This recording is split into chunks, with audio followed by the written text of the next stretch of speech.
अस्सलाम वालेकुम। मैं हूं आपका होस्ट मोहम्मद अमीर हमजा।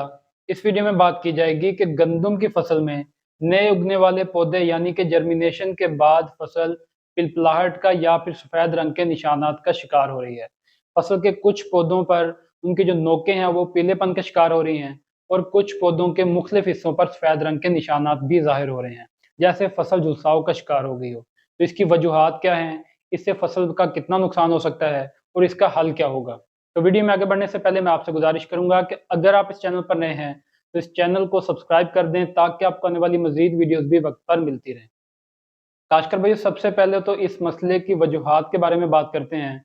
तो ऐसी गंदम की फसल जो कि बहुत ज़्यादा अगेती काश की गई, यानी कि अक्टूबर के महीने में काश की गई, या फिर ऐसी फसल जो कि बारिशी स्पेल से पहले काश की गई थी, जो यानी कि जो 5 नवंबर से पहले पहले काश की गई फसल है, उस फसल में ये मसाइल ज़्यादा देखने को मिल रहे हैं।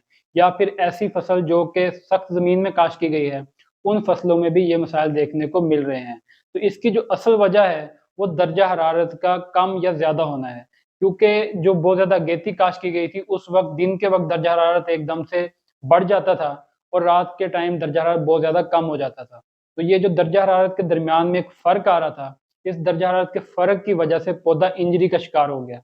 तो इस इंजरी की वजह से ही उसके ऊपर इस तरह के निशानात ज़ाहिर होना शुरू हो गए, क्योंकि उस वक़्त पौधा बहुत ज़्यादा कमज़ोर होता है और इस तरह के स्ट्रेस को बर्दाश्त करने की सलाहियत उसके अंदर बहुत कम होती है, जिसकी वजह से ये निशानात ज़ाहिर हुए।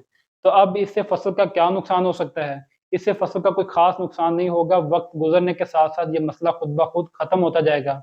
जैसे ही पौधा जान पकड़ता जाएगा, पौधा जड़ बढ़ाता जाएगा, तो पौधे को जब खुराक मिलना शुरू होगी तो ये मसला खुद ब खुद गायब होना शुरू हो जाएगा। लेकिन अगर आपकी फसल पर बहुत ज़्यादा ये मसला ज़ाहिर हुआ था, तो उसके लिए आपने क्या करना है? अगर बहुत ज़्यादा मसला ये ज़ाहिर होता है, तो फिर जब आपने फसल में पहला पानी लगाना है, तो उस वक़्त खाद के साथ अगर आप माइक्रो न्यूट्रिएंट और साथ में सल्फर का इस्तेमाल कर लेते हैं, तो उससे आपकी फसल में ये मसला बहुत अच्छे तरीके से हल किया जा सकता है। अगर आप पहली खाद यूरिया इस्तेमाल करते हैं या फास्फोरस इस्तेमाल करते हैं, तो उसके साथ आप अगर ज़िंक का इस्तेमाल कर लेते हैं, जो कि माइक्रो न्यूट्रिएंट है, जिसकी वजह से पौधे का झाड़ भी बनेगा और उसको स्ट्रेस से निकलने में भी मदद मिलेगी।